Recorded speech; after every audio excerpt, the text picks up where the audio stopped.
And it is Bronze and Modern Gods. I am John. How's everybody doing? Hey, that's Richard. Hey, John. How are you? I'm good. What did you think about the big game yesterday? There was a big game yesterday? Sports ball, people. I mean, I'm being facetious. Richard and I have zero interest in the Super Bowl. Zero. But I love the Kitten Bowl and the Puppy Bowl, so I thought that's cute. That was exciting. Hey, we got so much going on like every other week. I'm glad you guys are here. Thanks for joining us. Like us on Instagram and Facebook. Give us a like and subscribe here on YouTube if you're watching that. On your podcast platform, we saw your reviews. We appreciate them. We got a really nice one this week. Thank you very much. And today we've got Hot Book of the Week. We've got some viewer mail. We've got underrated books of the week, 25-year rule. You know how we do. And our overall topic today are our 2021 collecting goals. What are we into? You guys have asked us several times what we collect personally. So, you know, hopefully we won't bore you too much. If you do get bored, let us know. We'll never do this again, but we're going to tell you what we're looking for in 2021. But first up, our Hot Book of the Week. It's a repeat. It's a rerun. It's War of the Realms New Agents of Atlas #1, Richard. Yeah, it's you know, we had a couple surprises that were handed down to us this week. One of them was the announcement of a show based on Wakanda, and that's coming to Disney Plus. But the other one was Kevin Feige was asked, and he's been asked this question before. He was asked about when are we going to see a Southeast Asian superhero, and his response is, "We will see one soon." That immediately brought up interest in Southeast Asian characters, of which the biggest number of new characters announced was in War of the Realms New Agents of Atlas #1. Yeah, you've got the introduction of Wave, Aero, White Fox, and a whole lot more. And on top of that, there's been some rumors swirling around about a Jimmy Woo spinoff from WandaVision. And you guys have heard Richard and I talk about this book for months now. It's been a long-term spec for both of us. I think it's exciting. I think it's finally picking up a little steam. The 90-day GPA on the 9.8s of this has been $92, but we're seeing recent sales this week up to $133. So there is some movement. And if you are a completist, boy, you're screwed. Because if you count all the printings this book has had, there are 13 different variant covers, Richard. Yeah, you know, it's all in perspective. I mean, how many variant covers do we have of the Last Ronin or Spider-Man 800, or you know, it is definitely don't excuse it. Don't excuse it. But it is a lot, and some of the variants are really good. For example, there is a second print virgin variant that Frankie's Comics put out, and it is gorgeous. It's got silk on the cover. She's poised between two buildings. It's an excellent book. If you have an opportunity to pick that up, definitely pick that one up. I think that one is very, very hot because it's got silk. You know, that ties into the Spider-Verse. And then there is also a third print that's of limited quantity and hard to find. And there is a Maiko Suyan variant that was originally only available in the Philippines, if I remember correctly. Oh, interesting. There are several different versions of the artwork for this cover. Be careful. There is another second print that has the character highlighted in the background in black and white that is not the same as the full color version that was available in limited quantities. So that's really the hot one of this particular cover. But you know, I think getting in at any level for this book is going to be a wise investment long term.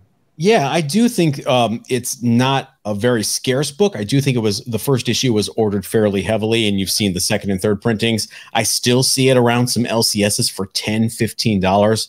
I don't know if that's going to be the case starting today when you go into your shop, but give it a shot. You'll see. Maybe you'll get lucky. And there's spinoffs of this as well. Aero has her own book. I picked up a number of Swordmaster #1s for $1 a piece in a long box at my LCS. So be on the lookout for those other single title books, because I think those are also going to be good specs. And more importantly, it's a great read. Greg Pak is incredibly talented as a writer. Jimmy Woo's always been a cool character. Agents of Atlas has always been a cool concept. You know, I've been beating the drum for Agents of Atlas for a long time, all the way back from the Namora Gorilla Man days. I don't know. I think it's because, yeah, I think it's because of What If #9 back in the Bronze Age, the 50s Avengers with Robot Man, the Gorilla Man, Venus. I always loved that book when I was a kid, that great Jack Kirby cover in the story. And that's the original Agents of Atlas, really, with, of course, Marvel Boy, a.k.a. my boy Quasar, the Quantum Bands. So, you know, we're not patting ourselves on the back too much for this, but we're patting ourselves. Yeah, it's nice to see a spec even at this level that, you know, come to fruition. And yeah, this is a long-term pick. I don't want anybody to think they're going to buy one of these books today and realize a big profit tomorrow. But you know, it's easier to pick up the book at $20 a copy than it is to pick it up at 100. And we will touch back on Agents of Atlas later on this episode in our underrated books of the week, so stick around for that. But right now, it's time for viewer mail. You've got mail. All right, our first viewer mail submission is from Mr. Joshua on YouTube, who says, "Hey, bud." Yo, what up, bud? Wasn't sure where to put the question, but do you have any tips on how to press a comic with an insert? Like Wildcats #1, for instance. Whoa, that's taken me back. There's a pretty significant insert, and I don't want to try unless I have an idea of how to do it. Thanks in advance. Yes, I do. There are several different types of inserts. There is the Amazing Spider-Man 238 tattoos insert. Yep. There are several modern books that have a centerfold insert, like Miss Marvel #1 from 2016 has a centerfold insert that's shorter in width than the rest of the book. If you don't protect the book from this insert, you're going to end up with an indentation. The best way to do this, 100-pound cardstock on both sides of the insert. If this insert is a centerfold, make sure you put 4 pieces of 100-pound cardstock on each side of the insert. It's going to make the book really thick. So what's going to happen now? You're going to reduce the pressure. Don't put a lot of pressure on these modern books with inserts. All you have to do really is close the lid. Don't push down on it. Don't clamp it. You're going to get the same benefit. Your book's going to be mwah, chef's kiss if you use some 100-pound cardstock inserts. So there you go. Thank you for the note. Richard. The next one is from They Call Me Bruce 3. I think one other thing that needs to be mentioned is having a good relationship with your LCS. Oh, you must be talking about getting variants that you want. Yes, exactly. Okay. I've gotten back into collecting a few years ago and have become a good customer for my LCS. And more over than not, I'll get ratio variants of my titles on my pull list for cover price. Nice. For example, I collected Ghost Spider and got the Peach Momoko cover. Wow. Okay. I think that's a great point. We've talked about that actually, haven't we? Yeah, definitely. Think about it. Your LCS is the point of contact with the publishers, unless you're buying online. So establishing a good relationship with them, you'll find out, as John has, you get offered up things like, you know, the store exclusives and the 1 per stores and things like that, because you're a good customer and you've got a good relationship with that LCS, and they know that you'll come back and spend more money. So definitely it's worth the effort. I'm not going to lie. It helps to throw a lot of cash around. So, you know, that is a factor. But I will say loyalty is a big factor as well. I've been going to my same LCS for 15 plus years here in Southern California. And, you know, I got a Last Ronin 1 per store variant. I got a Miles Morales 18 birthday variant. You know, they hook me up because they know what I like. And it pays off. So great point. Thank you guys for all the comments that we get. If you have more questions, more criticisms, we can take them. We're big boys. Leave us a comment where you see it, or shoot us a DM on Instagram right up there. What do you say we move on to our main topic, our 2021 comic book collecting goals? What are we on the hunt for? What are we searching for? What do we want personally? And I think you're going to be surprised at some of the things that we personally collect and are looking for. We'll go back and forth. And Richard, I'll let you start because your first pick is my pick as well. So you and I are going to Yeah, my first pick is, I've mentioned this before, Love and Rockets #1.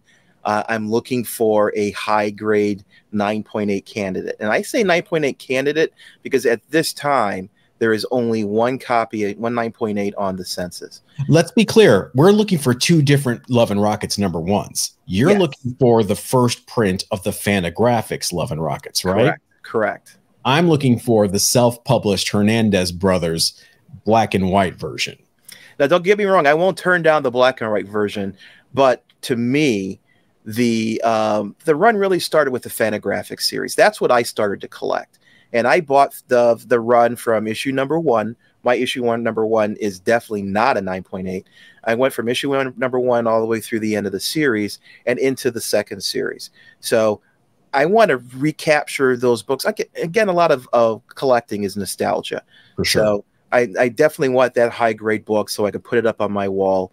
And it's tough. That black cover for that issue is impossible to find in high grade, and there are multiple prints, and that's something else you have to be careful of. The prints are different only in the price tag, the price on the cover. The first print is $2.95, for example, so that's what you want to look out for if you're looking for a first print. But yeah, it's a tough book, and I hope I tell everyone where I go buy books, I'm looking for that book, putting out those feelers, and hopefully something is going to show up. It's a tough one because the black cover, the fact that there aren't a lot of copies out there because the Hernandez brothers were not Los Bros Hernandez when they started. It took a while to catch on. And, people that have them, they're not giving them up. They don't want to give up their Love and Rockets. Such an iconic cover. How many times has this cover been swiped or we've seen homages? It's amazing, and it is a touchstone in comic book history. I mean, it's right up there with the biggest 100 books of all time in comic books, in my opinion. Absolutely, totally agree. To me, the Brothers Hernandez changed independent comics, and it's just a part of what I want, something I want to be a part of my permanent collection. I'm with you on that one. Okay, so all you guys that tuned out during the independent talk, come on back. We got a Marvel book up next. Actually, I've got two Marvel books on my list, Tales of Suspense 58 and 59. Now, Cap is my man. I know I don't talk about him enough on this show. If you listen to the show, cursory listens, you think I'm really all about Hercules and Quasar. I am. But Captain America is my all-time favorite hero ever since I was 5 years old. And Tales of Suspense 58 and 59 are the next keys I need. 58 is the first appearance of Cap in Tales of Suspense, where he fights Iron Man, or the Chameleon and Kraven disguised as Iron Man. It's a whole thing. It's a crazy story.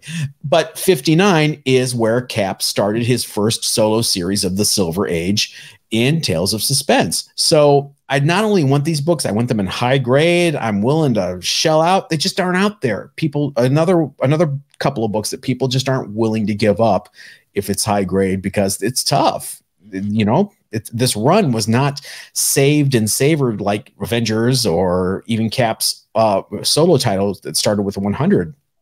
Yeah, definitely. John has been keeping us up to date on his wish list. So this is definitely a book I look for whenever I'm out and about or see opportunities. So yeah, you had to listen to me cry and moan when I missed one on a live sale recently. I was like, how come nobody told me? Speaking of that, I'm surprised there was a book that you were looking for, Yellow Claw #1. I'm surprised it didn't make your list. Yeah, I have a lot, but I wanted to do my top 5. I really want Yellow Claw 1 through 4 because, again, my man Jimmy Woo, the first appearance of Jimmy Woo is actually back in the Atlas Age of Marvel in the 50s in Yellow Claw #1 through 4, a book that unfortunately has not aged very well.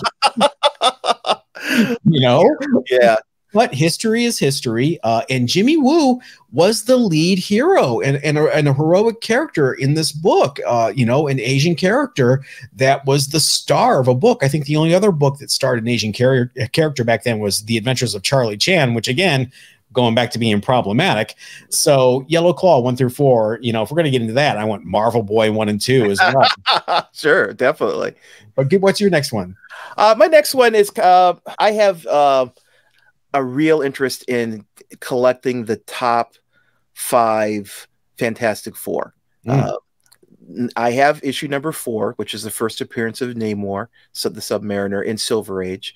I have issue number 5, which is the first appearance of Doctor Doom.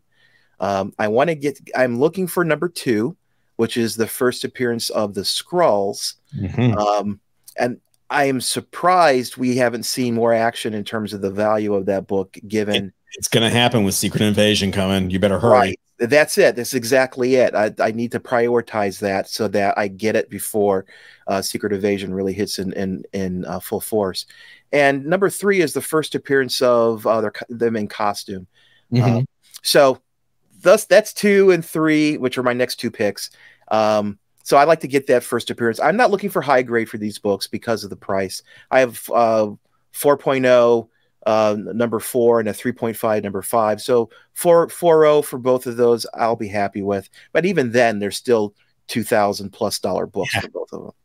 Now, what about number 1? Is it way out of your reach? Number 1 is definitely not something that I am prioritizing this year, just because this is so darn expensive. You remember 10 years ago, the book was dead. Do you remember that? Oh. It's amazing how the value of these hyper keys are just unbelievable nowadays. So now what I was thinking about in terms of compromising, and this is something that I've recommended in the past, is Fantastic Four number 1, the Golden Record reprint. Yeah. That book looks exactly like the original, except it doesn't have the price tag, the price indicated on the cover. It has the same kind of patina. I mean, it's the original book came out in 62. This book came out in 66, but it's got the same kind of patina. But the value of this book is a fraction. I've been looking at a 9.6 lovingly for the past few weeks that I found. That's about $1,100, which to me, for a book from 1966, is fascinating. Crazy. That you can get a 9.6 at that price. But that's kind of where I want to cap off the set. So I have the reprint of 1, and then the first prints of 2, 3, and 4, and 5. Now, if you get the Golden Records reprint in a slab, all you have to do is take a scan of the 10-cent price bug and just boop, right on there. Rub it right in. Yeah, I could do that. You just put it right on the case. You don't have to crack it open. Just tell everybody, look. Okay, well, those are ambitious goals. Good for you. Mine is my next one is kind of crazy. Flaming Carrot number 1 in a 9.8.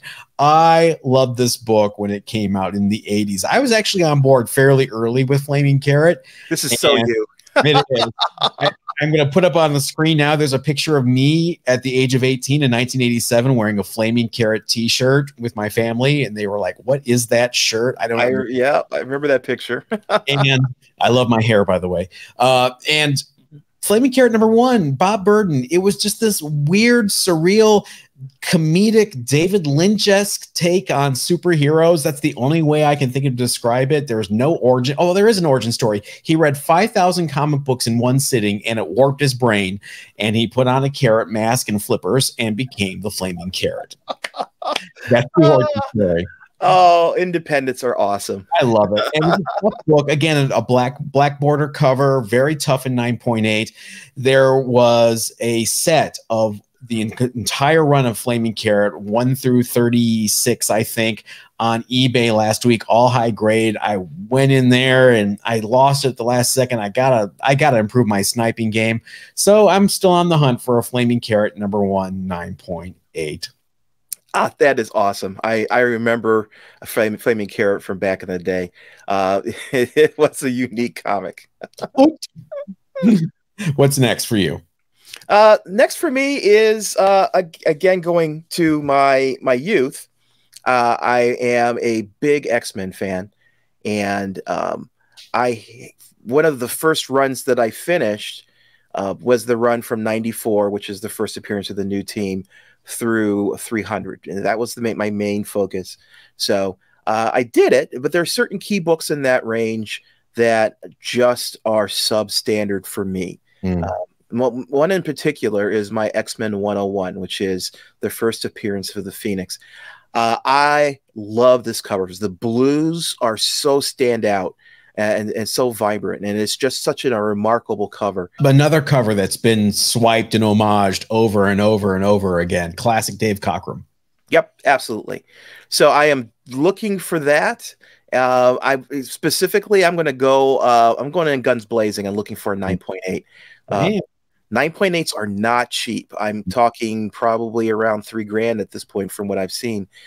But I think that this is now considered, in my opinion, one of those blue chip books that, given the damage that Fox did to the X-Men brand and Phoenix in particular, if the book is still valued around where it is now, I really don't see there being much chances of it going down anytime soon.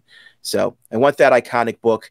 I will put it up on the wall. Keep my beater in with my run, just because it's not graded. But I'll have that 101 on the wall. All right. Well, my last picks kind of go together, and I said that Cap was my favorite, even though I talk a lot about Hercules and Quasar.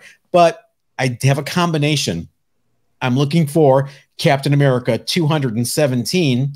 In 9.8 because it's the first appearance of Wendell Vaughn, who later becomes Quasar. So it's Cap and Quasar. How's that? Now, along with that, I need an Incredible Hulk number 234 in 9.8 because that is when Wendell Vaughn, who was going by the name Marvel Man, snore, changes his name officially to Quasar. These are not super expensive books, but they are hard to find in 9.8. I have been dancing around with raw copies that have come back 9.4, 9.6, where I think they've been super sharp, and I don't know if I got someone on a bad day or I missed something, but I have not been able to secure 9.8s on this. I got an Incredible Hulk 234 a few weeks ago, which I thought was a steal. And the front of it is a 9.8. But then the back had staining all along the back corner. I'm like, oh, great. That's why I got it for a steal. So check the books before you leave the shop, by the way. I don't know why. It's such an amateur mistake I made. But yeah, I want to finish up my Wendell Vaughn collection there with Cap 217 and Incredible Hulk 234. So we hope you enjoyed a little peek into our personal grails and our personal collections. Let us know what you are looking for in 2021. We really want to know. Let us know if you have any of these books. Hit us up. Yeah, please. We may sound like two Mr. Moneybags, but we're not. So don't try to gouge us. But we're always up for a trade. I mean, you traded for your Fantastic Four number 4, didn't you? Sure did. You actually facilitated. So yeah. I'm the facilitator. All right. Well, we're talking nostalgia. We're talking our childhood. We're talking about the past. That means it's time for the 25-year rule. Yeah. I'm shocked you never heard of this book until I brought it up today. No, I have not. I love the cover for this. Yeah, give me the backstory. We're talking about Supreme number 41 from Image. Now, I'm talking about a Rob Liefeld creation here. What? That's because this is the first issue where Alan Moore came on board to write this book. Rob must have backed up the Brinks truck. That's all I can think of. Just shoveling pounds and pounds and pounds into Alan Moore's bank account to get him to do this, because it's crazy. He basically tosses everything Rob Liefeld and everyone else that had worked on this book for 40 issues in the garbage can and transforms Supreme, who is just an Image dark and gritty riff on Superman, strips all the dark and gritty away and makes it this loving homage to the Silver Age Superman. And what's cool about it is it's not hokey. It's not goofy. There is an undercurrent of menace throughout this entire run. And you find out why at the end. I will not spoil it. Let me just tell you, if you love Alan Moore, you will not be disappointed in his run on Supreme. Now, the art, the art is still weak. It starts off with Joe Bennett, early Joe Bennett. It gets a little worse with some Norm Rappian kind of Image Liefeldian stuff, but then it's rough. But then Alan must have put his foot down. They get Chris Sprouse on the art, and it's beautiful. It's just clean lines. Anatomy is perfect. Exciting layouts. It's gorgeous, and it's running till about issue 60, 61, and then Rob's company goes bankrupt. You know, so then he's got to find a new backer. It comes back for a few issues. Alan Moore, being Alan Moore, had many scripts in the drawer, so the rest of the scripts just kind of dribble out in drips and drabs over the next few years, and then it's over. There is one big arc that happens that luckily gets concluded, and you feel a sense of satisfaction, but it's just kind of a lot of a missed opportunity. Yet again, I don't know if it's Rob's fault per se, but something happened to make this run a little truncated. Oh wow, I'm excited now. I am a huge Alan Moore fan. I separate the man from his art. But no, definitely. This is something that, you know me, I'm a Miracle Man fan, Swamp Thing fan. So I'm definitely interested in picking this up. Very much like Miracle Man, except swap out Captain Marvel with Superman. Okay. And, this run is iconic, and it's sadly forgotten because there's lots of complicated rights issues around it. That's why it's with Alan Moore, complicated rights issues. I know, right? The good news is Rob did own the character Lock, Stock, and Barrel. I'm not sure what's happening now because, you know, he has trouble. He doesn't even own Youngblood anymore. He has really, he's done all sorts of weird deals where he doesn't own the rights to some of his characters now. As a result, this has only been reprinted once by Checker Press in a trade paperback that is horrible. They literally took the comic books, scanned them low res, and collect. It's awful. You can get this in dollar bins. You can get this in cheapo bins on eBay and lots. Check it out. There's almost zero GPA data on number 41. A 9.6 sold for $35 in 2018. No one's looking for this book. It's not, you know, I don't want to say it hasn't stood the test of time. Story-wise, it's amazing. It's really good. If you want a really good read, check out Supreme, starting with issue 41. Excellent pick. All right, and now it's time for our underrated books of the week. Richard, hit it. I typically pick older books for the underwrite. Well, not always, but most of the time I'm looking at older books. This one, I've been looking at X-Men from the 80s, particularly Claremont Byrne X-Men. And what came to me was the Days of Future Past arc and how those books are just standout stories from that era. So I stopped and thought, okay, well, what kind of standout stories are from around books in the past few years that in 20 years from now, 10 years from now, I'm not going to pick a time period, are going to be the standout books from this era. You know, this is going to be called something. It's not always going to be modern. So I started to think, and I realized that the House of X and the Powers of X, or Powers of 10, I don't know how you're going to pronounce it, are incredible stories to the same level, in my opinion, as those Days of Future Past. And it's just rife with things that can be plucked for future storylines. For those who don't know, the House of X storyline was Jonathan Hickman basically rebooting the X-Men as a team, and not only the X-Men, but mutants in general. And to a point that he really just reshaped the definition of X-Men by doing just some simple things. One, making Charles Xavier realize that his concept of cooperation and cohabitation with humans just was not going to work. Magneto was right. Magneto was right. He came to that conclusion, and he came to that conclusion through talking to Moira McTaggart. Now, Moira McTaggart, to me, was always, it was a strong character, but it was always a character that was more of in a supporting role. Yeah. You know, and she got retconned in this series to being a mutant herself, whose power was basically reincarnation. She lived multiple lives, and through the process of living those lives, she developed a set of knowledge that she shared with Xavier, and that was the impetus for the things that happened in the books of Power of 10. House of X, however you want to call it. This called Hoxpox is the shortened form for the names. But these are really powerful books. They tell they tell us 3 different stories. Well, really 4 stories. They tell the current time. They tell time in 10 years in the future, 100 years in the future, and then 1,000 years in the future.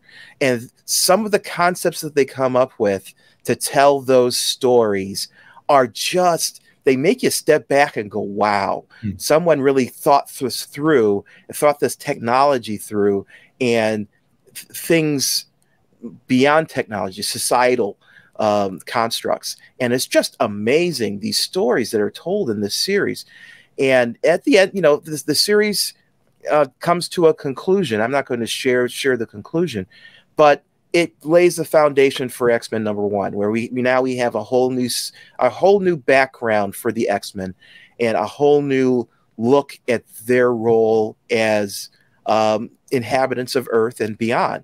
And to me, it's such a pivotal book that you can pick up right now for, I don't want to say dirt cheap, but really, really inexpensive, you know, given where it may be in the future. I looked at different covers for this book. The most valuable, over $300 right now, is the 1 in 500. It is ugly. It's butt ugly. Mr. Brooks painted it. It's just too busy. It's a part of a series where he tried to put every single mutant on the cover of the book. So it's like a multi-copy cover. And so they're jamming characters into this cover. It is not attractive. It accomplishes its goal, but it's not something that I would collect, for example. Instead, I picked a book that I do own, which is a book from Shannon Mayer. He does an excellent job with basically Emma Frost, and it can be picked up for about $60 right now. It's not very expensive. It's GPA, the 90-day average is about $121 on it. The last sale was $134. So it's around that point. But I could definitely see this whole line in the future when people look back 100 issues of X-Men, for example. This is going to be a story that has set the tone for mutants in general for the Marvel Universe.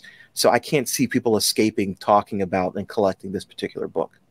Yeah, I have not read X-Men since the Astonishing X-Men run by Joss Whedon. So I'm curious, because my initial reaction when I hear these everything you know is wrong revamps and reboots is leave it alone. But this does intrigue me, because I had the same reaction when Grant Morrison came on and changed everything, and I loved it. I had the same reaction with the Astonishing X-Men run, and I loved it. So I need to get over my initial revulsion at this, because I loved Supreme and everything we knew was wrong about Supreme. Yep, it's great. The artwork's great. The one thing that I hate is the iconic the trade dress that they use. The artwork for it is just atrocious. I don't know who did it, but they just got their copy of Photoshop, and they really need to practice a little bit more before they start putting it on books. You are far from alone. People have a real problem with that X-Men trade dress. So more with you. I've heard that a lot. Well, that is cool, and I'm going to have to dip my toe into the House of X. I promise I will, because I do like what I've heard about Hickman. So I think you will like it. I think it's one of those books you go in with an open mind, because your concepts are going to be changed about what it is to be a mutant and a human in this new world.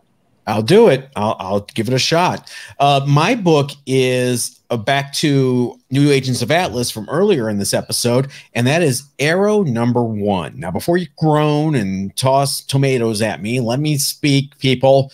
It is Aero's first solo book. It also has an appearance from Wave, the Filipina hero that's also in Agents of Atlas. It had a 72,000 print run. It was fairly heavily ordered. There's not a scarcity of this book. It can still be had for cover price. But what's going to happen if these characters take off? You know, these spin-off titles, these ancillary titles like Aero and Swordmaster may see a lot of action, especially since the reaction to Aero must have been just horrific, because by issue 11, the print run was down to an estimated 5,000. Wow. So those later issues are going to be super scarce. I've been picking them up wherever I see them. I just toss them in a box. we may see the day where people, you know, like it's like Adam, The Adventures of the Blue Marvel, you know, where it's a book that nobody ordered and then something happened and it becomes $1,000 book. This might happen with Aero. I will not comment on the quality of the art or story. Let's just say I'm not the biggest fan of overly anime types and Marvel books. You know, your mileage may vary. I can't stand Scotty Young. I mean, I'm glad you came out and said it. I just can't. That, you know, that's overly cartoony. Oh, how cutesy poo art. No, ma'am. Pass. But that's me. I'm a grumpy old curmudgeon. You're a Kirby man. I'm a Kirby man. You know, I make it cartoony, but make it squiggly. I don't know. Your mileage may vary, but Aero may be something that pops later. You know, I may end up with egg on my face, but I'm going to put it out there. Stock up a little bit if you got them. No, I totally agree. I mean, if we find ourselves in a situation where there are Marvel properties now appearing in the Asian markets where there haven't been, and these characters are promoted there, that's a whole market that is going to be starving for content. And they are going to, because of the internet now connects everything together, they're going to have access to these books in the American market. And, you know, we may see this exodus of these titles going to the Asian market. And people who have been stockpiling these books, you know, may find themselves in a situation that's unenviable. You know, here's a whole set of collectors who have nothing, and they are looking to fill that void. And here you are sitting with that content. So, and Aero is from Shanghai, and I don't know if you guys have heard, but China's got like 1 billion people. So, who knows? Well, that's going to do it for us this week. Thank you, everyone, for checking us out. Thanks always for your comments. Thanks always for your likes. Subscribe if you have not yet. We love all the new people. We make sure that we say hi to you when you leave us a comment, so please do. And we will see you next time. Absolutely. Everyone stay safe.